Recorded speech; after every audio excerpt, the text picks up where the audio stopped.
So a little nervous, haven't read since COVID started to a live crowd.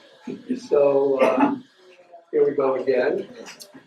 Thanks as always to Leopoldo for being the captain, helmsman, and chief rower of this bark. And thanks to Larry, who's going to be our second featured reader. And thanks to you all for coming out. I, like many of you, was expecting to have a bloody Wednesday. And so I chose a poem that touches on that subject to begin. It's still apt, even though Wednesday is not so bloody, thank goodness. So this is a piece called The After Times. What I'm going to do is I'm going to read a number of short pieces, and then I'm just going to try my hand at a very long piece. Okay, so this is called The After Times. It's okay. Don't be alarmed. The after is usher to the before. After, the war. Which one? The last. Start with the last. The flood. Name one. Well, Katrina is one. There will be others. The shootings. They don't stop. I know. Pick one. After the pandemic, the insurrection, the voting, the counting, after things settle down, things never settle down. And after all comes the aftermath. When we pick up everything that's been broken, mend as much as we can, and we, yes, begin, yes, again. We begin again, neither before nor after, but now, because there is no other time. The aftermath. So I've always tended to write pretty straightforward stuff, and I decided that I wanted to do some experimenting here in my last quarter of life. And so I'm going to read a couple things that are a little bit off my regular track, and we'll see how they go. This is called Here I Was, We Are. And this is for my friend Michael Boltz. Here I was, we are. His face open. I step toward, and suddenly I'm standing behind her eyes, seeing with my eyes through their eyes. Night. We look down. Sidewalk, curb, gutter, black popped asphalt street. We look up, doorways, arches, amber lights strung. We look right, headlights, white, yellow, then taillights, red streamers. I close my eyes, hear through her ears. A name muffled, mine, theirs, neither, no matter. We are walking. Heels crack like finger snaps. Then running, vision blurred, random, fracturing. They, I, we stumble, trip, fall, falling. Our hand stretches, catches, breaks our fall. Then night. I, me, I, watching, rushing forward, have rushed, have their arm, flesh warm, night warm, eyes. Are you? Yes. Okay. Yes, thanks. You? Okay, yes, good. Please be careful. You too. Yes, yes, yes.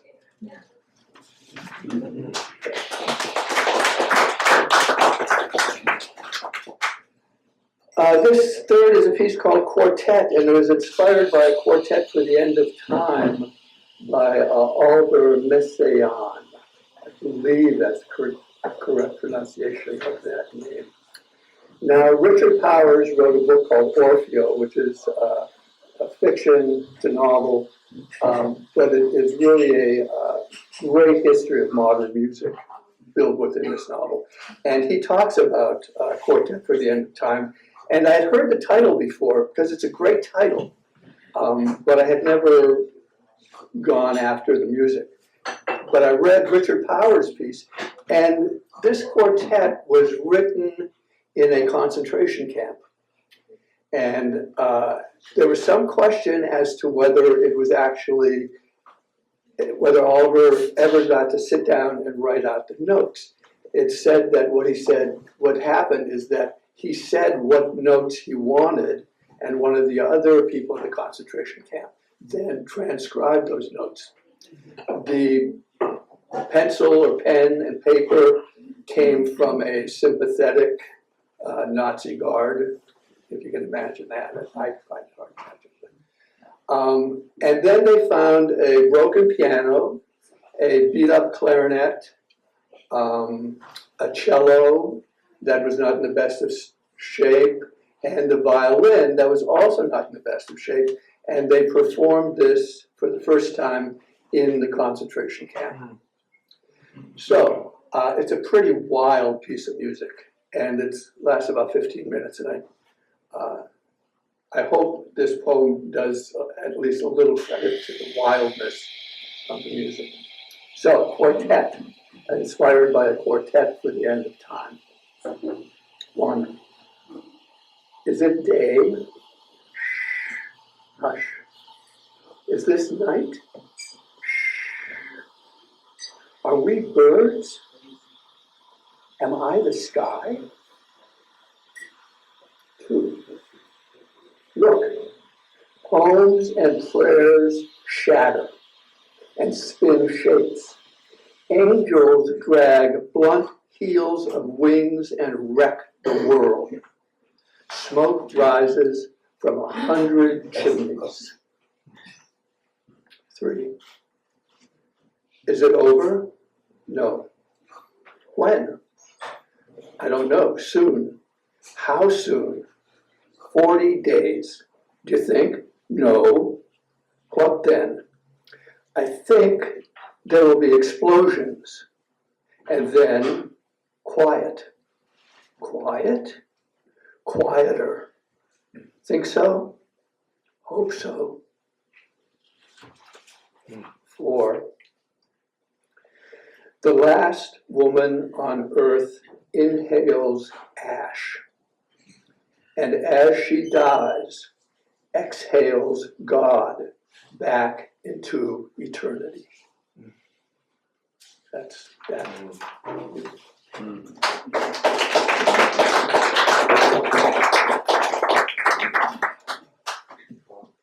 Well, we got through those. The urge to ecstasy, and the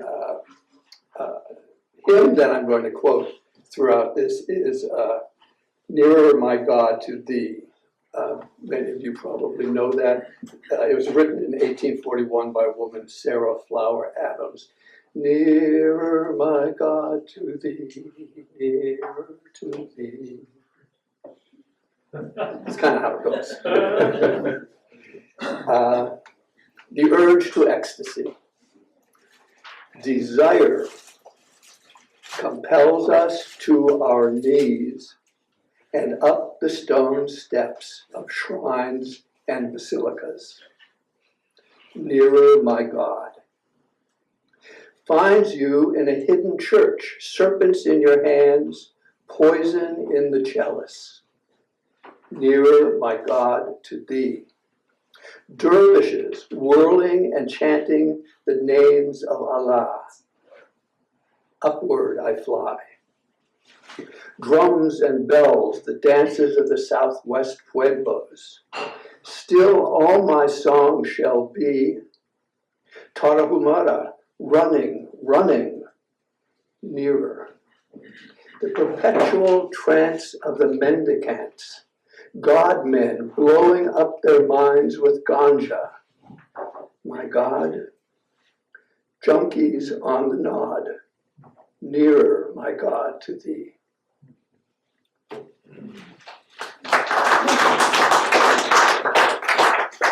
So I'm going to end this section.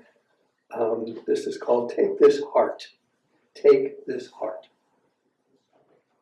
Take this heart, beating the rhythm that guides my body. Take this breath, the bridge to all that is. Take these eyes soaked in so many colors. Take these lips kissed by lovers, and these fingers electrified by touch. Take these thoughts faster than light. Take this sadness, this joy, anger, and pain, this hope. Take this reckless prayer. Take me standing before you and fill me up. Yes, fill me up. Amen.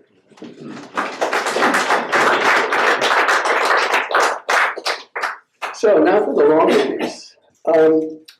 My dad never took me to baseball games or basketball games. He took me to the track. And he didn't teach me, he taught me some interesting things. He taught me how to shoot straight pull. He taught me how to shoot craps.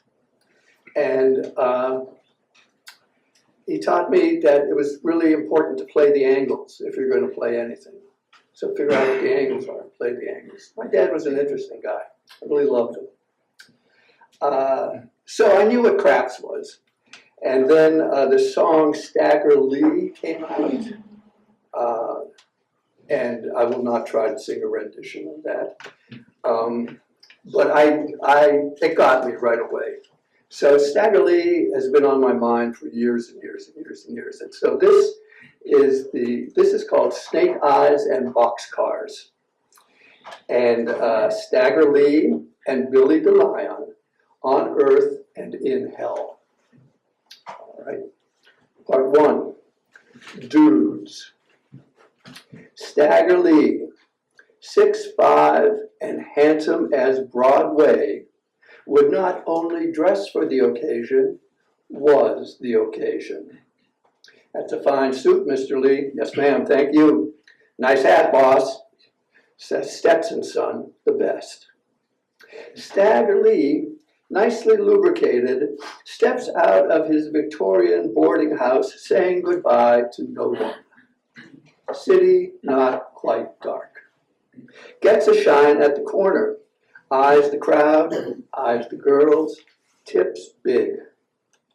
Stagger Lee, a tilt at the waist, shoulders forward, arms swinging, touches his smokeless 44, touches his bankroll, checks over his shoulder, touches the brim of his Stetson, glides and swivels into the long alley by the Chinatown chop suey joint. Yo, Billy! That's William DeLion, a.k.a. Billy D, Billy the Lion. Another street corner Dapper Dan. 3-piece suit, handmade shoes, rocks on his fingers. Billy and Stag known each other for years. Grew up together. Fell out, fell in, fell out and in again, like lifelong lovers. Opposites and equals. Billy, short stuff, a little pudged out. Stag, altitudinous and rail thin. Billy, ice water in his veins. Stag, 100 proof. Stag, equalizer in his holster. Billy, silver-tongued. Stagger Lee was a bad man. Billy was a businessman, crooked as the day was long. Billy ran the floating crap game. Could be next door, could be in the church basement, could be in the hospital recovery room, could be in the damn delivery room. Could be, you'd know where it would be if you were in the know. Billy D, everybody's Billy, and everybody liked Billy, even when they slunk home broke. Billy says, Stag, you know I warned you. And Stag says, I do. You said, don't come here strapped, just bring money. Here's my money. Want to frisk me? Stag did have a bundle that night, folded up in a big $sign diamond stud clip that he passed back and forth like he was conjuring wealth upon wealth. Billy says, I don't frisk anyone, Stag. I see your money. Okay then, says Stagger Lee. Make room, boys. I'm living for the spin. 2. The spin and thereafter. No game on earth quick as craps. Dollars down, dice tumble, points made or not, but money grabbed up. Players best be sober and sharp. That night, under a street light and yellow moon, Billy DeLyon was. Stagger Lee was not. And when they were done, Billy adjourned to the ballroom with a handful of greenbacks and Stagger Lee's brand new Stetson hat. Couple things quicker than craps. Crazy and bullets. Stagger Lee steps into the ballroom, calls, Billy, yo. Billy, hands up, palms out, says, oh no, smokeless 44. Billy clutches at air, slams against high gloss mahogany, slumps to dirt black heel gouged barroom floor, neck on the rail, hat pushed away, one eyeball left in half his head, staring straight up to nowhere, glassy and dead. Not a sound in the room, not a soul makes a move. Stagger Lee drops the 44, retrieves his Stetson, dusts the room, turns on his heels, and walks out those swinging doors. Time. Stagger Lee steps right up, ladies and gents, to the scaffold gallows, like it was church on Sunday morning. Excuse me, sir. Howdy, ma'am. Step aside, Reverend. And Stagger Lee climbs to where he knows he must go. Stagger Lee, all slit-eyed, looks down at his boots, bows his head as the hangman takes his hat, and thinks, ain't nothing finer than a Stetson. Ain't nothing colder than this cold wind. Ain't no forgiveness from man or God. And there ain't nothing slower than this goddamn trap door. Bang! Part 3. Homecoming. Billy DeLyon, half his head blown away, did not go to heaven. Whoever thought he would.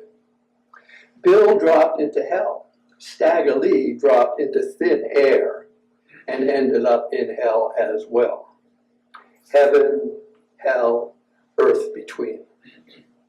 Time's a funny thing. Billy might have been gone just a day and a minute, but in hell time, that was a lifetime. And in hell time, Billy made a big name for himself. The devil that cheated and beated Stagger Lee now owned the biggest, most ornate and prosperous saloon, whorehouse, and gambling den on the cold, gray plains of Hades. And under Billy's portal, inscribed as of old, abandon hope, the house always wins.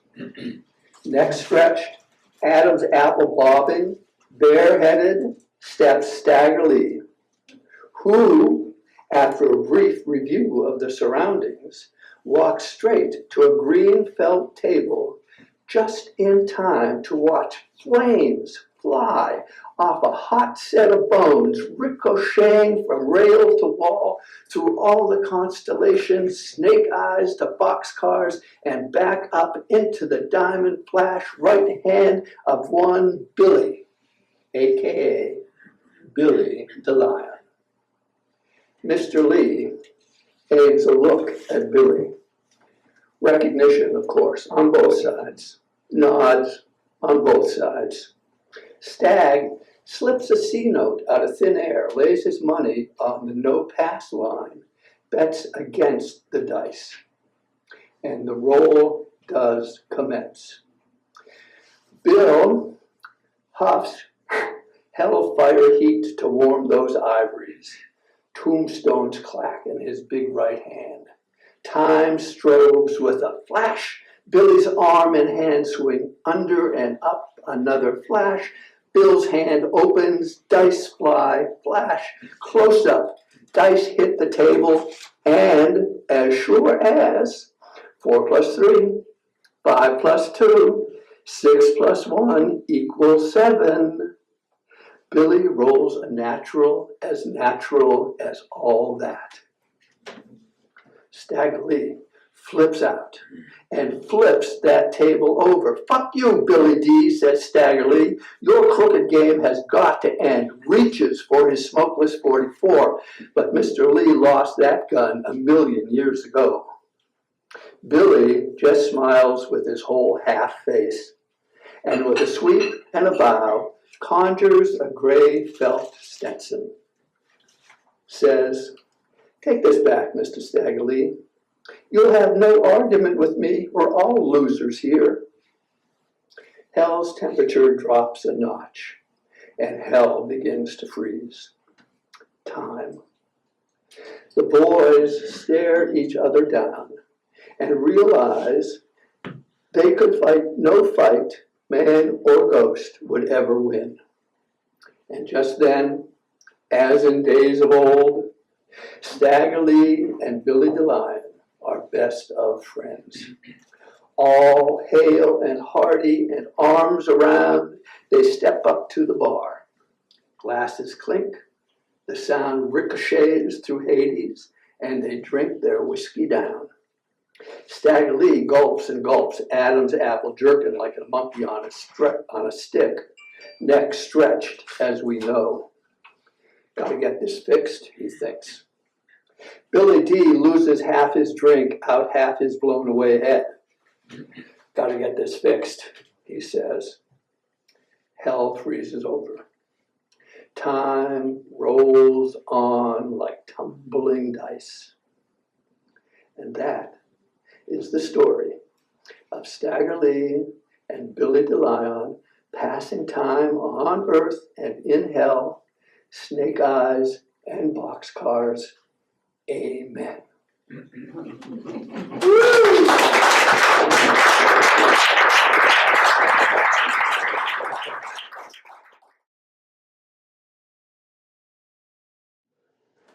Hi, wow, nice to be here.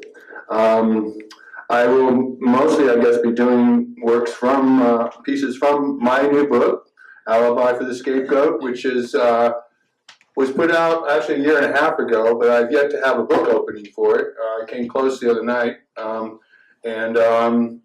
Anyway, this is probably the second night I've had this book out. So it came out in the middle of COVID. And I had a great story with this. I was selling my first book at this thing, and this guy came, I had a little sign saying, "Help support my next book, buy this book." And the guy said, "Hey, I got friends in Russia that will help you publish a book." And really? And anyway, he was true to his word, and he came up with 800 copies for me, and it didn't cost me a damn thing. So everything I make on this is gravy, and it's been wonderful because I didn't have to sell it anyway.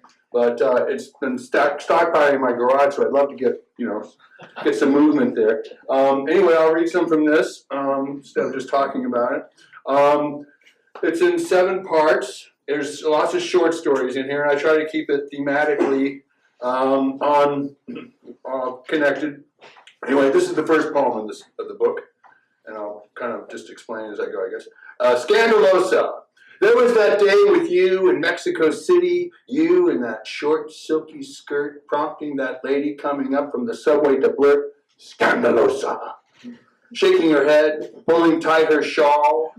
We laughed as I guided you over a grate, causing your little dress to fly up Marilyn Monroe style, that famously recorded scene that drove the final nail through the heart of her 9-month-long marriage to Mr. D.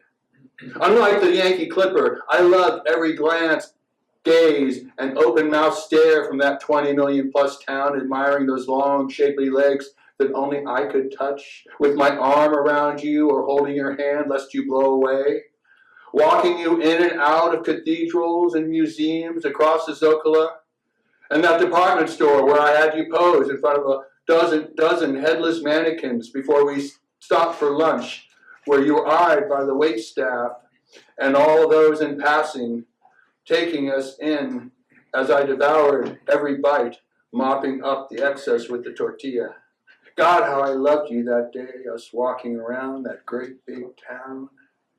That may have been our best day ever, which is better than Dante ever got from Beatrice, or Romeo's one-night stand with Juliet. Far easier than Joe ever felt around Marilyn, a guy used to playing center field who thought he was famous until he met her.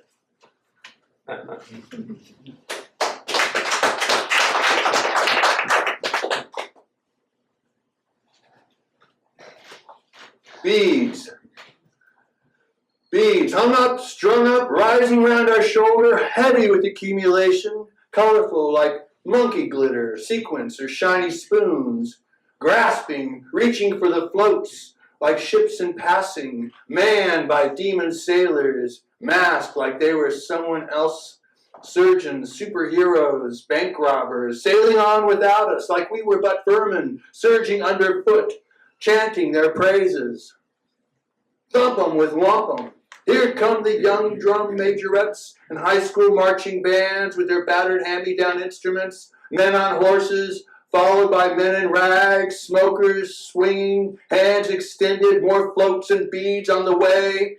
Hundreds, thousands, millions, billions, just billions, more goddamn beads than you or I could contemplate. More beads than federal dollars or FEMA trailers or bottled water. Beads flying, piling up in the piss-filled streets, landing amidst the clutter of the gutter, rising like seas upon the levees, breaking, sporting strings of useless worthlessness as we reach, grab them like wishbones, wrestle with our neighbors, see then seize our trophies. Look at me, see how I shine, strand by strand, weighing us down. See how beautiful beads and more beads, shinier, like shimmer like fool's gold. Us on ladders, on our feet, with gumbo grease sheen round our mouths and lips. Party hats, masks, pink boas, treading the sea of human flotsam, hanging, dangling, hung and strung up, red, yellow, purple, green, silver, gold, blue, me, you, nursing our 3.2 suds and tequila blessings, gathering up this bounty, screaming for more, bead whores by the score. Give me those motherfucking beads, motherfucker, weighing us down, sinking this town, giddy, laughing, drowning. So, a Mardi Gras for here. This, that's from part one. Part two gets into childhood a little bit. I kind of work backward a little. Ladies' man, 5 years old, following Susie up the slide, staring at the mystery concealed in those white cotton panties, passion killers as they'd be known in our Sunday vernacular. I played with the girls, I adored them. Us boys were years behind and might never catch up. I didn't care much for men. I didn't like that I would someday be one. Covered with hair as it thinned out on top, wearing a stupid hat, weathered, shadowed frowns, smoking unfiltered cigarettes, squinting through the haze at the dry, barren earth. Their predictable dreams and monotone drone, red creased necks, that big apple rising, falling as they barked at their women, their children, angry at themselves, angry for being angry. It wasn't that I wanted to wear Susie's panties. I just didn't want to be one of those guys. It was a strange and difficult time. And many years later, nothing has changed. Goddess support from the 4th grade. She kept me from failing spelling in our boy-girl seating divide. I forget her name. She was not popular. Others called her Stinky, though she smelled okay to me. She read a lot and was at the end of the Laura Ingalls Wilder books, that because of her, I began reading too. During our spelling test, she'd leave her hand away from her paper with its neatly spelled words. Sometimes she'd mouth or whisper them to me as our teacher paced the aisles, barking words. I don't know why I was such a bad speller, whether it was dyslexia or my faulty speech, but I knew I did not want to repeat fourth grade. I'm sorry those kids weren't nicer to you, whatever your name was. You never called me warty, or teased me about my speech, or called me stupid, and I enjoyed talking over Little House Prairie hardships of Mary and Laura and Pa. You were my first literary support group. There would be others, but none so necessary as this one.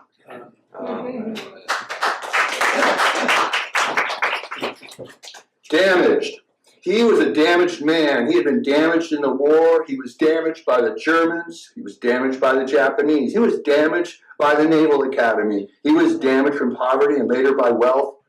He was damaged by society and the society he kept. He scowled at the hippies that lived in the woods behind his house, played another game of solitaire, check his watch, wait for when he could pour his first evenings.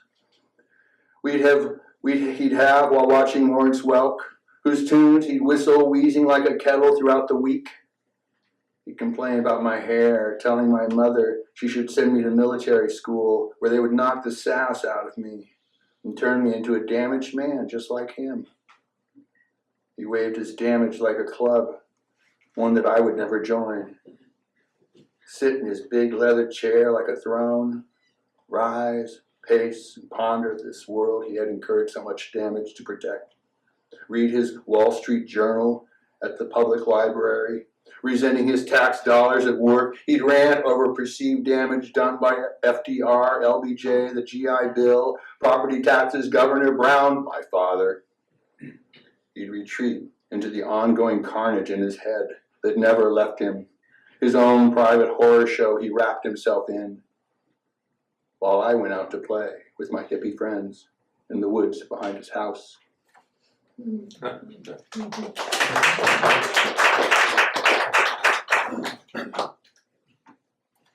Brute.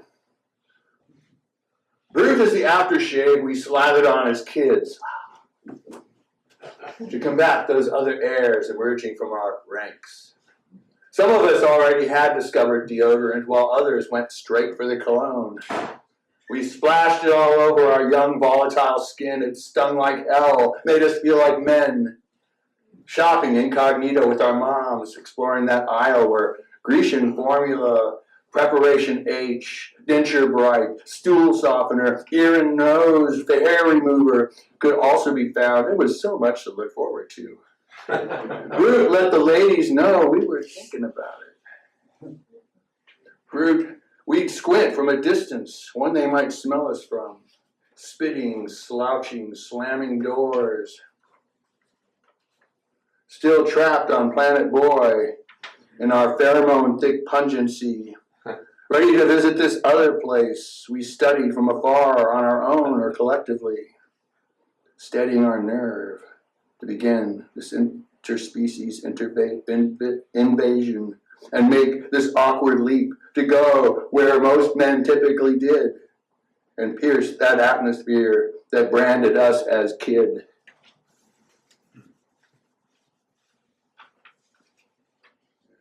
The horsewomen.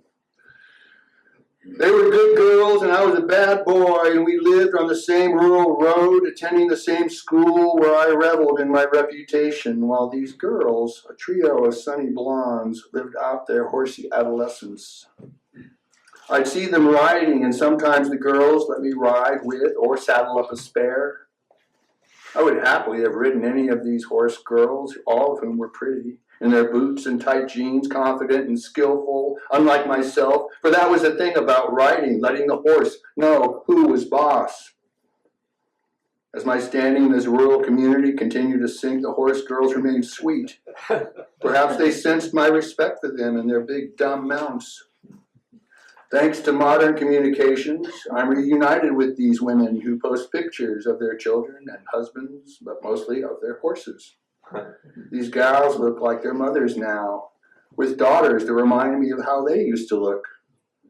I can still see them combing and brushing, clomping up and down our country road, flashing smiles in their long blonde hair, flowing free or ponytailed, cantering across green meadows, rolling hills, and over the brick red covered bridge where I'd sit and smoke and watch our small world pass by, admiring their strength, their unbridled trust, allowing me, the long-haired dope-smoking thug, to share in what they love, allowing me to love it too.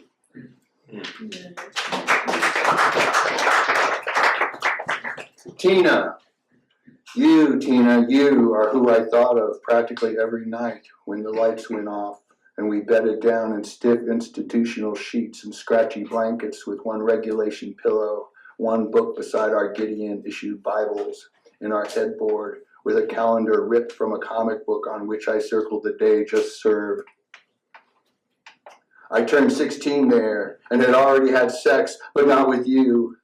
You were such a good girl with long dark hair parted in the middle with a cute chubby figure and a big smile that could wreck a truck, along with your reefer-saturated syntax, a raging hippie wearing neat school clothes, not overtly sexy, nor a major flirt, but just kind of there, my best customer, always smiling and smoking the ganja, your parents' money going up in smoke, easy going, but not easy that other way, at least not like the others I hooked up with.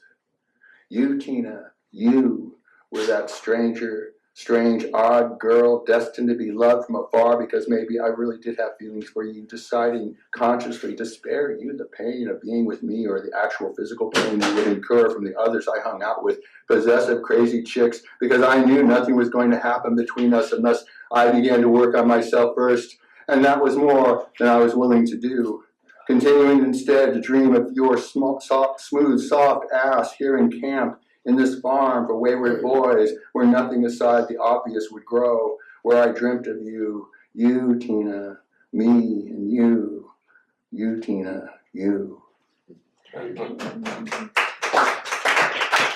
that's enough of the jail section. Now, let's see, I have a whole Seattle section, a little Seattle love song kind of chapbook buried in the middle of this. This is called Green Lake, where I just tried to walk the other day. Green Lake. For years, I have tried to write a poem about Green Lake, something definitive regarding this small body of water that I have circled hundreds of times, and that hordes of others who walk it would recognize as true, leading them to exclaim, yes, that poem by What's-His-Face, that captured it rather well. I might include something equipped by a local comedian that in addition to one lane for walkers and one for wheels, another will soon be added for women discussing relationships. I would include something about trophy dogs, turtles on a log, people who feed birds out of hand, aggressive squirrels, awkward herons lifting up from the gunmetal waters, eagles that soar like celebrities, and even a celebrity sighting or two. I've seen ferrets and cats, parrots and cockatiels riding on shoulders, girls in shiny bikinis handing out free beverages, young lovers groping one another, couples hand in hand, couples who never talk, and those who talk over one another like a bell is about to sound. Mostly, though, as the joke implies, there's a lot of women talking to one another, to a man, their children, into a phone, to themselves. Lots of people walk with plugs in their ears, listening or pretending to listen. When the weather is better, I listen to Mariner games and time my walk accordingly. Sometimes something will occur, a play at the plate or a late inning run, and I will see someone else with plugs in their ears and we'll share an instant of fan recognition. I do another lap, hoping someday to connect this 3.2 regular oval with a poem that can hold water, whose words spill cleanly upon the page. Until then, this will have to do.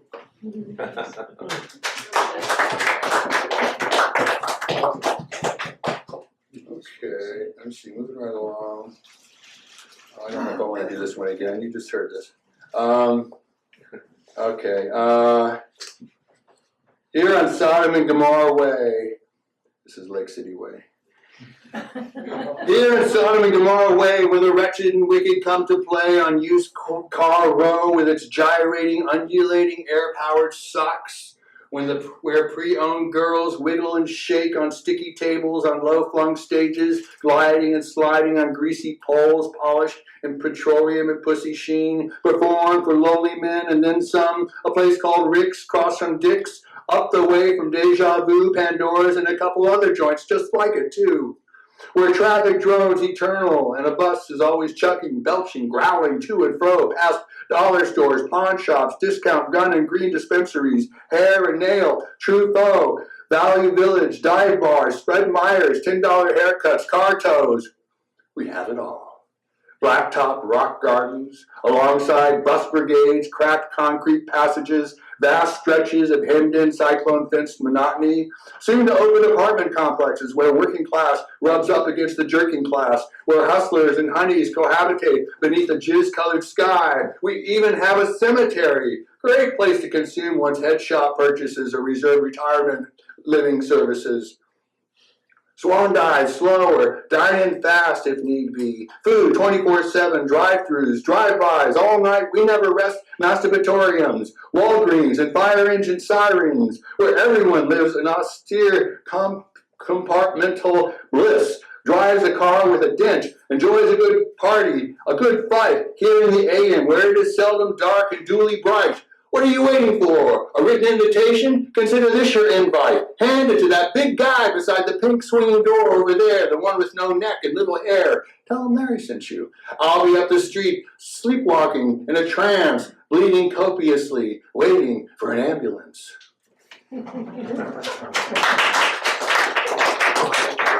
Here's Rainier Beach, where I last lived. It's a neighborhood kind of place, folksy with little trace of that same decay we left in the north end of town. There's noodles and pho, king donuts, along with teriyaki, as well as all the usual standard eating choices, a library and mortuary, and Safeway behind a corner veterinarian, sporting separate entrances for dog or cat, where no one race dominates, brown, black, Asian, Mexican, African, Euro descendants, Baptists, Muslims, infidels like me who wander these lightly littered streets in relative harmony. Lots of sirens, an occasional gunshot, car alarms and yappy dogs, muscle cars with jacked up chassis, shrill engines, thin tires, bright colors, shiny chrome, roam up and down the road as I gaze out the window down our street, past my tree-sized cactus to the water and Rainier Beach High, home of the Vikings. As a descendant Viking, I'm eager to attend one of these games. I check if there were Vikings in the bleachers or on the field, raiding from the water blue today like the sky. Our neighborhood crows, I toss some scraps upon the next group over, watch as they join the greater rush hour collective, south toward Renton, where Hendrix lives, down from Bruce Lee's just north of here. Here, where I am happy to be, Rainier Beach in such live and rarefied company. Okay, well, no one's keeping time, but I should probably wind up here. Let me see. Okay, so there's like 7 sections. The 6th section is is my TV poem, which I performed this last summer, and it's a 16-page poem, and longest thing I've written. I'm trying to think of a good one to end on. Oh, damn it, I'll read that one I read the other night. Sorry, Alex. It's worth it. Alex is in this poem. He's not in this poem, but I left Alex's house and then experienced this poem. Oh, this is great. So that's how this poem came about. You gotta read this again. This is called Suffer the Fan. Returning from the Seahawks Super Bowl loss, the cold, vacant streets filled with surly fans, halfway and fully drunk, with chicken wing rings round their lips, stained fingers, pissed off, a buzz over that same last minute seared into memory, all asking the same question: why did he throw it? When a 3-yard run would have won the game. How different this town would have been had that ball not been intercepted. There was a minute to spare, a minute when everyone screamed, "Fuck!" and slammed fists on blameless armrests. Upset drinks, scared cats, hit walls, broke children, made the dog cower and yelp with this human display of animal fury. What were they thinking? What possible rationale was at work, and whose head would roll? A Super Bowl loss is not the usual time for firings, but somebody's head needed to go. And the soft, rain-illumined streets seemed dangerous and would worsen as all this disappointment and anger fed toward the train stop, coalescing into existential sorrow and multiplied rage as train cars filled with blue and green jerseys with the names and numbers of these gladiatorial gods whose one careless play among all the rest obliterated happiness in this town. And the razor blade doors sliced shut as the train moved south, and a fight nearly broke out, though most were sullen with exception to a random sob, sudden curse, or bitter chortle.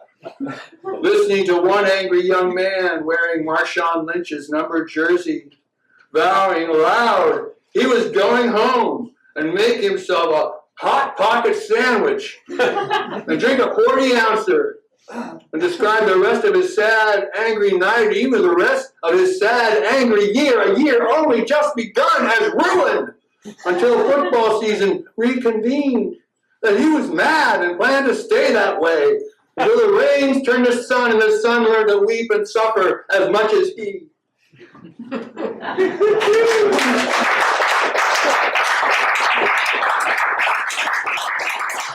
Thank you very much. I'd just like to also then plug Spread, which is a thing that I've been in a whole bunch, and it can be found around town. I'm not exactly sure in various obvious and non-obvious venues, but Truth Buzzard does it. Truth Buzzard in Green. Truth Buzzard has one. Okay, that's an obvious place, but it's also in unobvious places. So one never knows. Look for it, and there's always a lot of good poetry in there, and I oftentimes have one in there myself. Thank you much.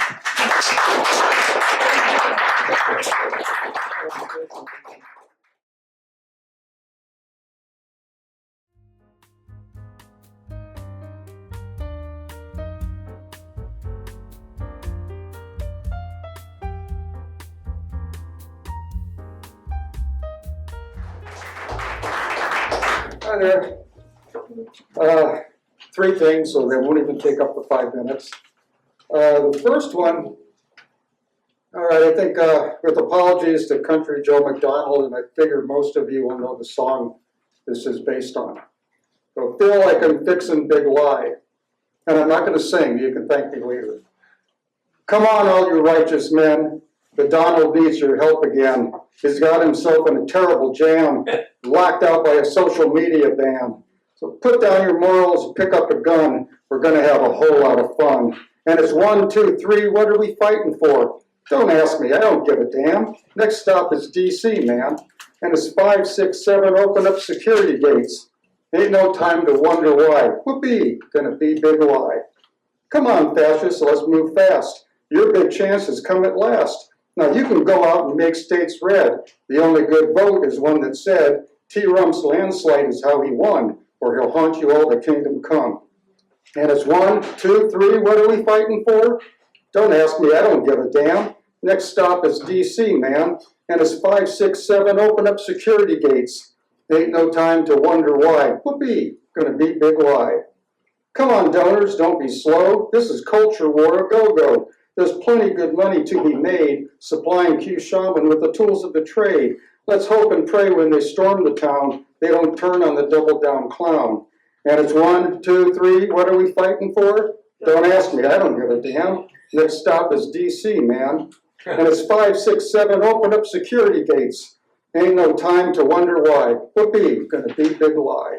Come on, racists throughout the land, pack Proud Boys off to DC land. Come on, Nazis, don't hesitate. Set your bombs off before it's too late. And you can be the first one to take stock when you're convicted and in a cell block. And it's 1, 2, 3, what are we fighting for? Don't ask me, I don't give a damn. Next stop is DC, man.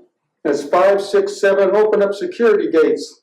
Ain't no time to wonder why. Whoopee, gonna be a big lie.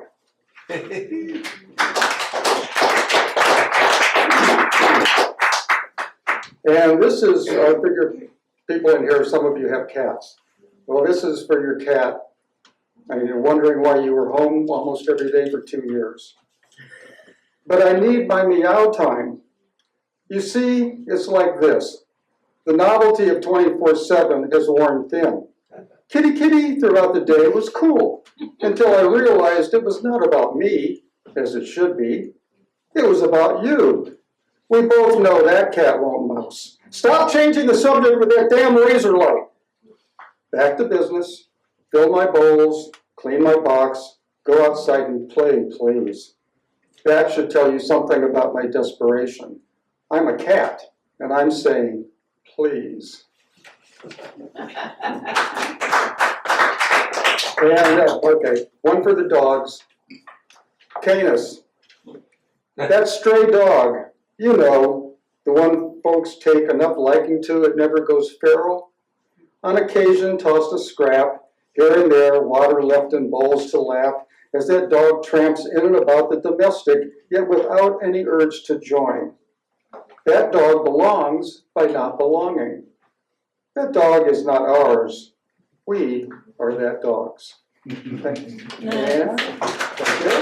Hi, everybody. Okay. She, this is after Jean Marie Beaumont. She was the dog sled that ventured into whiteout blizzards. She was the blizzard that dumped the feet of snow, and she was the snow that her children carved into blocks, and she was the blocks they stacked for their fort. She was the fort that watched over the bay, and she was the bay where the orcas gambled. She was the orca that loved only salmon, and she was the salmon who swam into open ocean. She was the open ocean that swept saltiness across the thin neck of land, and she was the land where seagrasses bent in the wind. She was the wind that gusted through the night of the dreamless girls, girls who forever longed for depths, who forever longed for breadth. She, the broad and deep canyon, was their mother. She was their storm. She was all their rock, all their fort, all their weather.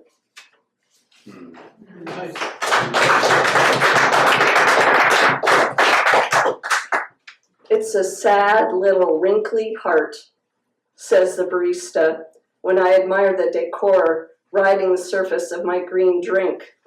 But I respect her artistry and stare at its persistence, although I've now savored enough to be recorded in kelp-colored residuals, a foam of bubbles, miniatures, all around the upper third of my tall glass, a seashore for my matcha, tide receding. The morning light entering the coffee shop filters through suspended ash of forests burning at a pass to the north. What recently made trees stings our eyes and nostrils. Each breath of this air meets a yearning. Let it float, this heart, until we all arrive at the far side of every fire.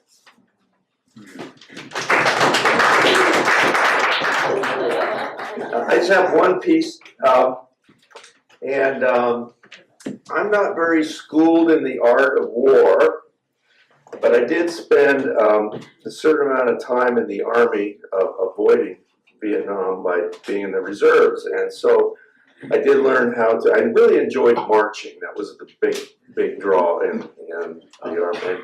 You'd march in a big formation of troops, and it would be like, you know, and then you go call right here, and like a big snake. The formation would move like this, and I loved it.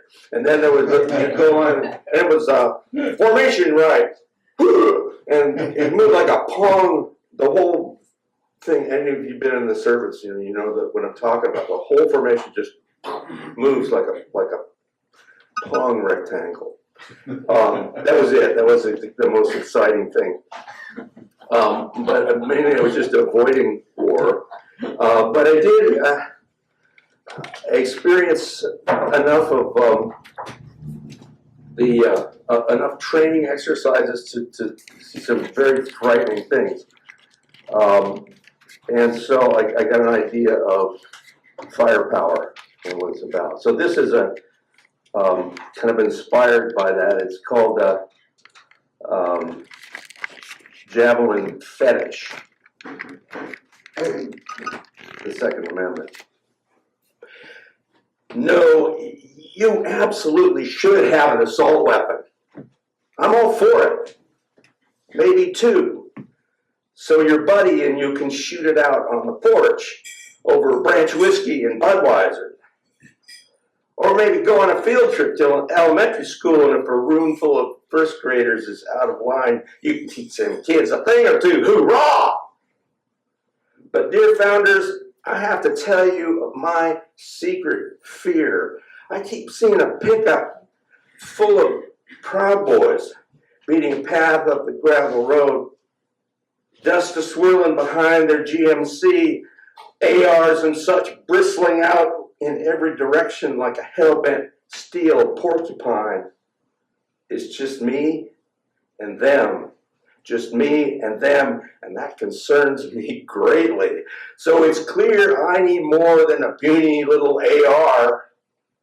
Much, much more. Like those Ukrainians, I need one of those Javelin anti-tank weapons to protect my farm and chillins and chickens and such.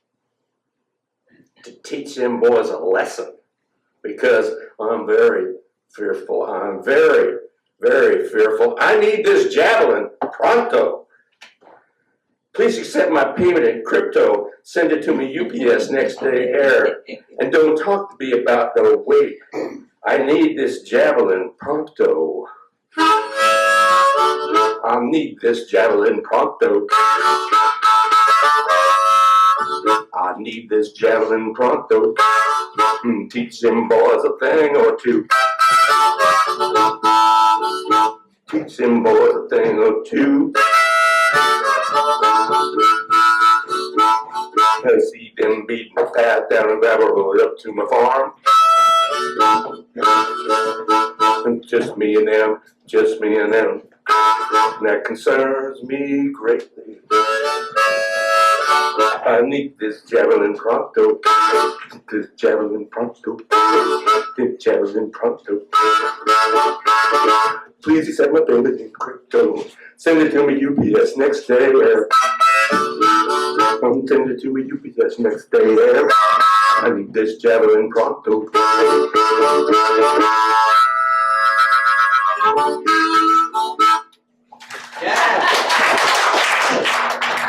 Okay, so every once in a while I get the urge to write a poem about some weird town where things are done a little bit differently. So I'm going to read a series of these.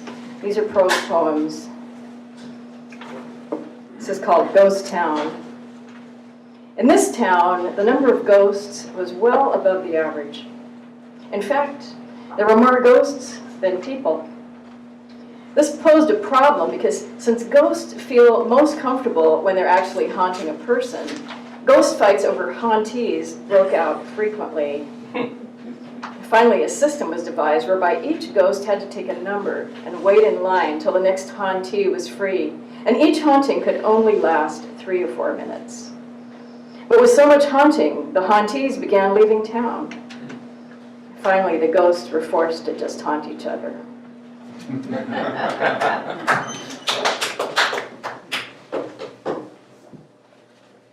This is called Suspended Sentences.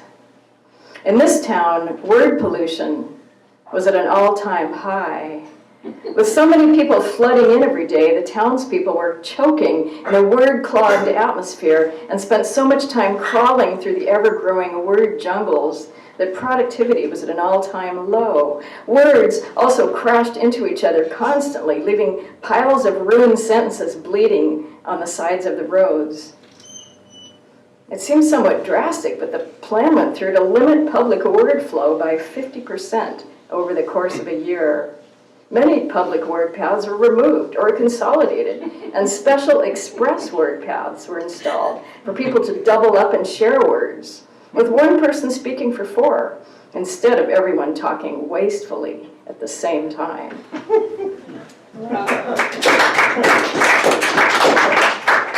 This is called Good Fences.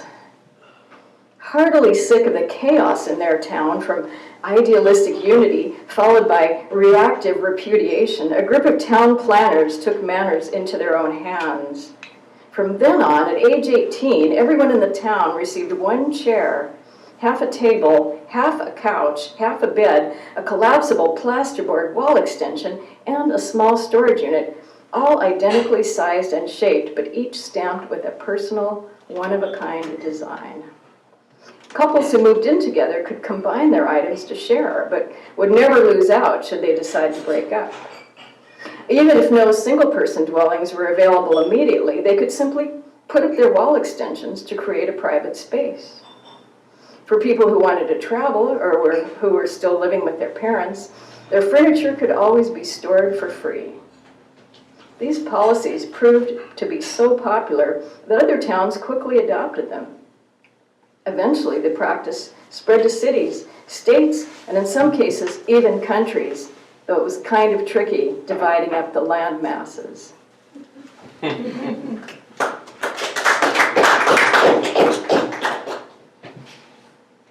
This is called multi-story building. This town's library was designed around virtual story immersions, since that's what its residents preferred. Like conventional libraries, it was divided into age-themed sections. In the younger readers section, a bustling hubbub of piles of check-ins and check-outs, most of the experiences were based around adventures. The adult section, with a less heavily trafficked but steadier flow, was comprised of mysteries. What would the mature readers section consist of, I wondered, and being older myself, I hastened to peruse it. Here I found a much smaller section, where many of the experiences had apparently been checked out but never returned, perhaps because their readers had either died or been dissatisfied with the selections. I picked up a couple of the remaining selections. They were all joke books. Had anyone died laughing?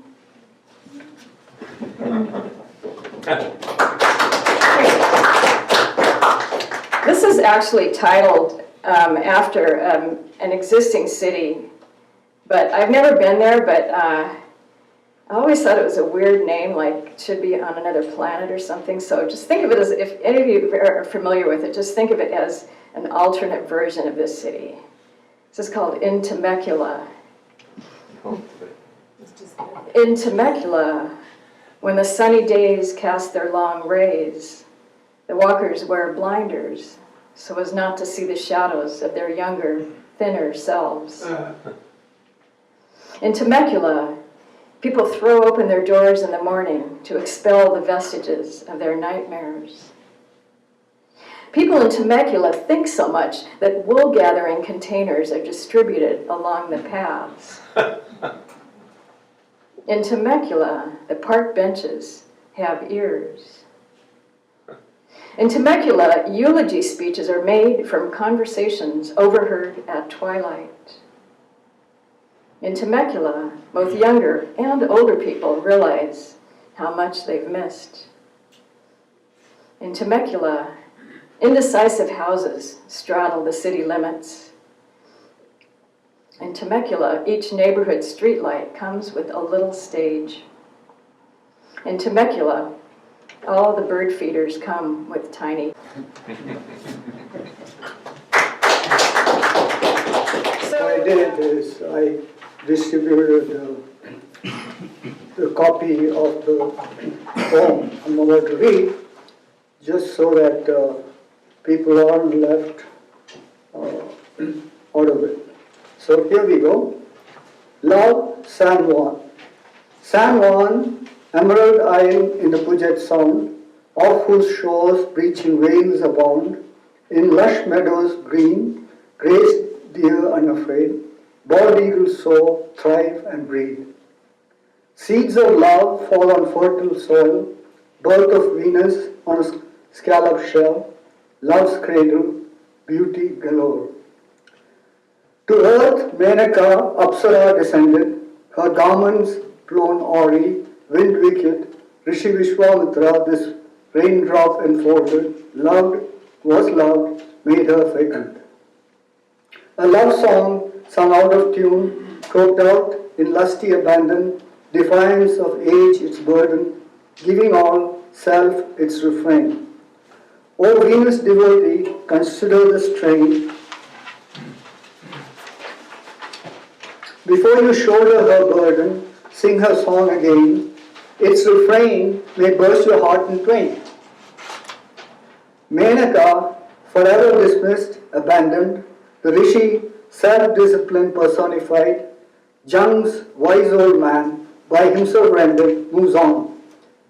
Infant sacrificed for Rishihood.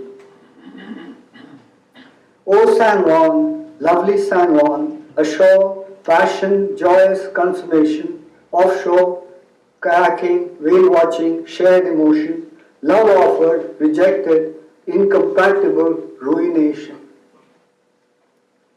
Circe, lovely singer, strange enchantress, malicious yet helpful. Did love beget Odysseus' children? Jung's archetype anima or Hermes thought rejection? Penelope lay with Circe, Odysseus. Vishwamitra, Adamarshana, Kaushika, Traya three rishis. Other ancestors, joint voices, soft echoes among the temple's musical pillars.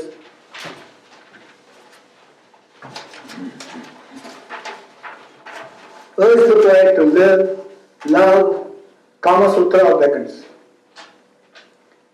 Pain of parting, pain endured, mind open, mind susceptible to be loved, not to love, loved is to be dead. San Juan's splendor etched in the mind. Now, so I gave the, okay, so I guess everybody knows what the Kama Sutra is, right? Alright, okay, and bear in mind that we Indians wrote the book on sex.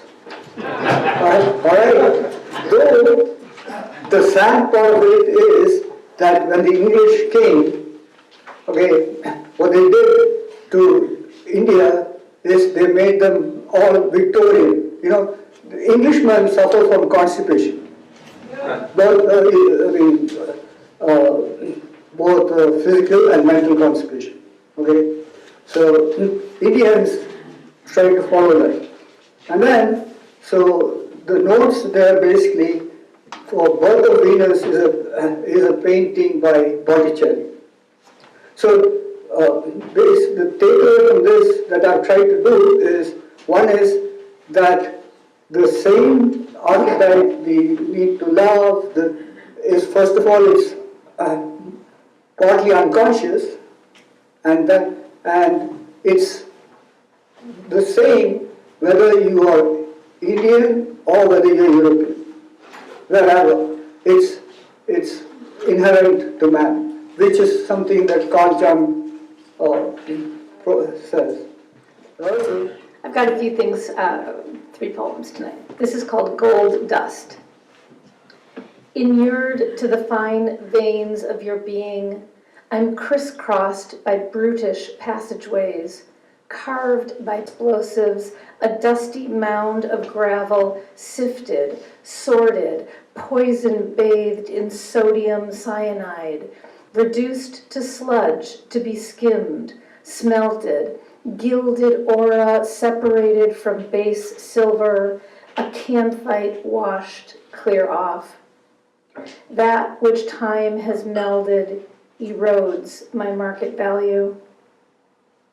Aged and mined to near desolation, still there is the crimson flow through the colorless Venetian map, blued by light, penetrating my skin. Drumbeat and birdsong, the knob-tailed calico next door, your hand guiding me into ochos, and this constant light.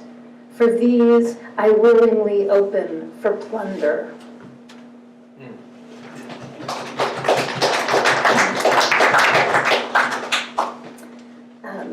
Death has paid a visit in my personal life, and so because of that, I'm reading something called In Memoriam. I unstitch action from actor, dismantle memory's timeline, embellish with treasured beads idly trifling my fingers, wrap it in a simple shawl of humility, bury it in the fertile soil of a poem until I can no longer distinguish what happened from what was written. For the sake of a line, I suck clean the meaty marrow of moments, spread it like butter of the gods on meager toast. I decompose flesh, collagen, skin, yours. Blood, brain, eyes, mine. Leaving dry bones, hair askew, the teeth of the matter. The process takes on its own cadence, meaning self-digested. Ever-present gut acid breaks down cells of reliability. Truth liquefies, seeps out through orifices once used to perceive the world. The soft tissue that connected visceral sensations has been ingested or carried away. A few words splayed on the page hint at the lived life, hold their own secret. Embalmed remembrance, cloaked in poem's prayer, buried in the cloud, there's no way to find your grave, nothing on which to place a visitation stone.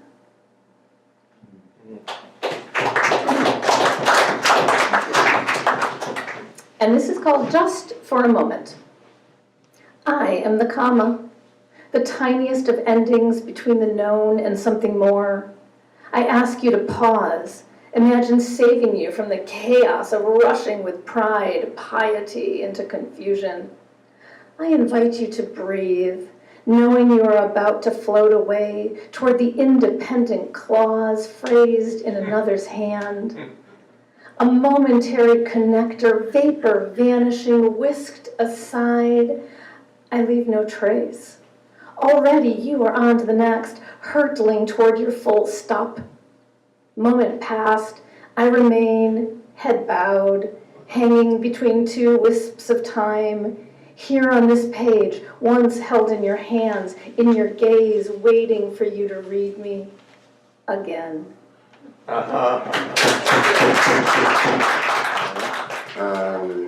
This is a series of haiku I wrote after a hike up to Gothic Basin, which is in the Cascades. In a day, fall fogs. Fogs burn away to summer sun. Some say widdershin. Fall then summer, eh? A day, fog before sun ray. Ray begins to fall. Clambered Gothic trails to bottom of sea. Pearl of clam, pearl blue lake at peak at bottom of stained fog unfurls. Cascadian blue, blueberries sweet as can be beneath, gaze upcast, upon stars to fall, follow dreams of conifer trees, plane overhead, up, place of mix it up. All stars have names, we don't know them yet, they call and they call. On the trail a bird small, gray to blend into the stone. Felt good to go down to surface of stained sea smiles heartfelt, calling, song of the mountains, elk bugle, calling all.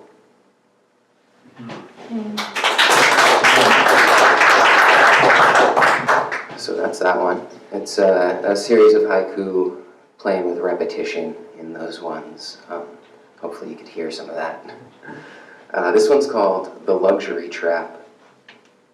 One of history's few iron laws is that luxuries tend to become necessities and to spawn new obligations. That's from a book by Yuval Noah Harari. The book is called Sapiens, A Brief History of Humankind, something to that effect. Fascinating, super interesting, very dense, really interesting.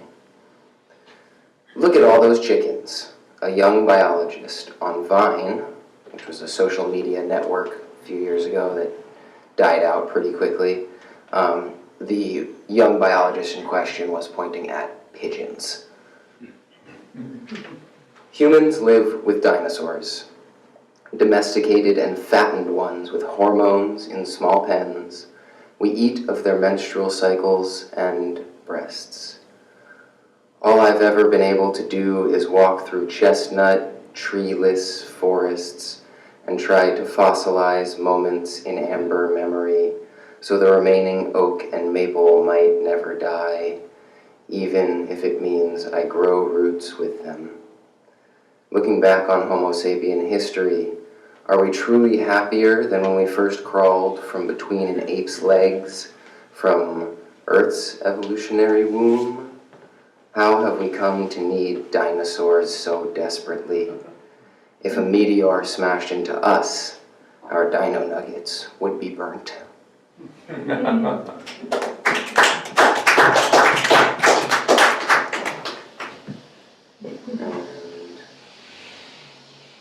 do one more here. This one's called Meditation on the Self. Beneath a dark sky, lie where starlight arrives. With your hand on your chest, feel the beat. Rest. Pick a big word. Music, breath, energy, sense.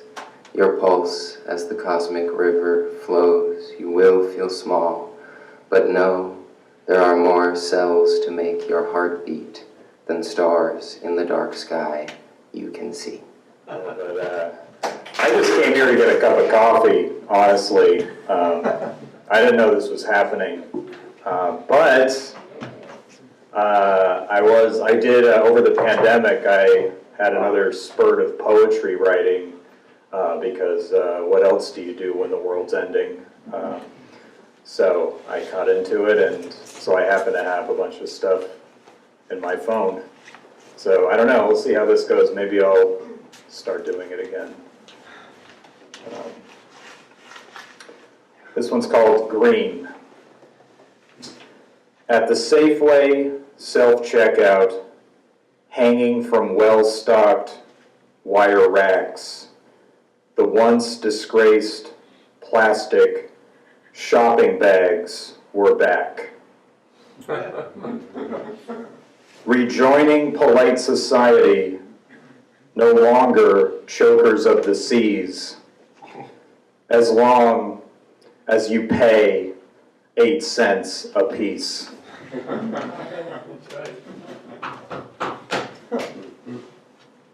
This is not as funny.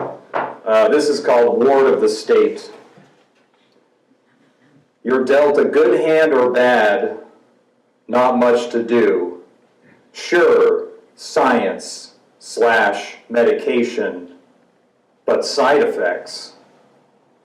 I say run, don't hide, and diet/exercise. Spend your free time warming up, limping for ice, your best, worst option. Adjust your expectations, forget romantic, that rugged guy tossing a duffel in the back. You need people, rest, your body takes over. This goddamn pet's gotta go when it's gotta go.